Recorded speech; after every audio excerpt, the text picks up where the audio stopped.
Life is easier to understand as a game. Whether you consider yourself a gamer or not, the concept of games are clear to all audiences. I mean, you can learn the rules and you know that there's an objective and you have to play to win. The simplest version of a game that we understand are typically from our childhood memories. Hopscotch, curveball, hide and go seek, and even catch if you're counting successful tosses and catches. Most competitive people do. We play to win, but ultimately, we're just trying to have fun. Games begin to become more complex when we add teams, penalties, resources, communication, and other variables that gives more context to the score. The version of a game that I typically use to help people understand this concept starts with card games like Uno. The penalties are built into the game. Skip, reverse, draw two. Ironically, your penalties are someone else's resources.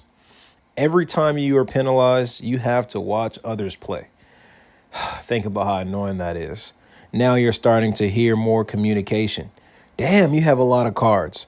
Or, hey, when is the last time you went? And then, Uno. But in a strange turn of events, those who have the most cards in Uno begin to form informal teams. This new bond is formed on one principle. Don't let that person win. They have one card left. Draw two, draw two, draw two, draw six cards. Draw four, draw four, draw four, draws 12 cards. Now the game is more even. The recently formed teams cancel their partnerships. Now the game's all even. The cycle repeats until you finally hear someone go, Uno out. When the game becomes more complex, it's more fun for the winners and much harder to enjoy for the losers, especially depending on how you lose. Games are constantly evolving. We begin to get into more complex examples when we start to take a look into video games. There are so many genres of video games. This allows us to look at these complexities and well-designed mechanics across many angles. The more games you play, the more you're able to see it reflected in your real life. The same creativity that goes into creating video games are essentially created in our everyday lives. Don't believe me? Just think about it. Even your eating habits. Every time you eat an apple, plus one health. Every time you eat an orange, plus one health. Anytime you eat a donut, minus one. Anytime you drink alcohol, minus three. It's very little tick damage or very little beneficial health that you're not necessarily noticing until you look at your stats over time. We call the principle of this mechanic nutrition. Every food item or other consumable has after effects, whether beneficial or detrimental. So picture a video game based off of preparing food and consuming items for better stats. There are plenty of examples that probably come to your head. And even if you're not a gamer, just know that this is reflected in some of the games that are being created today. So video games are complex and engaging because these mechanics remind us of our everyday lives.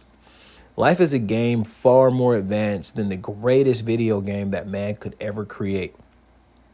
From the beginning to the end, nothing can compare. But there is still winning and losing. Losing at life is far more painful than losing a game of Uno. Even that's not fun. But remember, it is for the winner.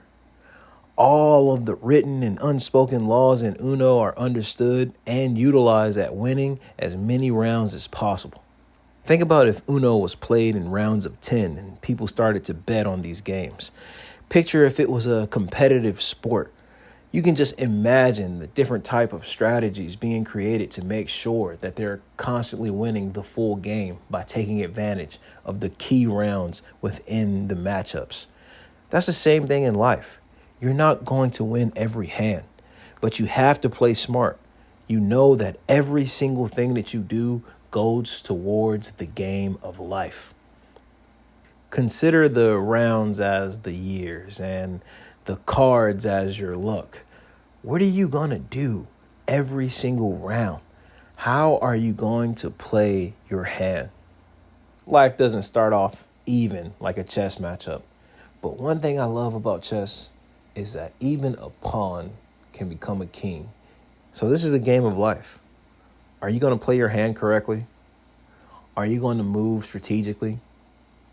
Are you going to play by the rules? Let's end this topic with some good news. This game wasn't created for you to lose.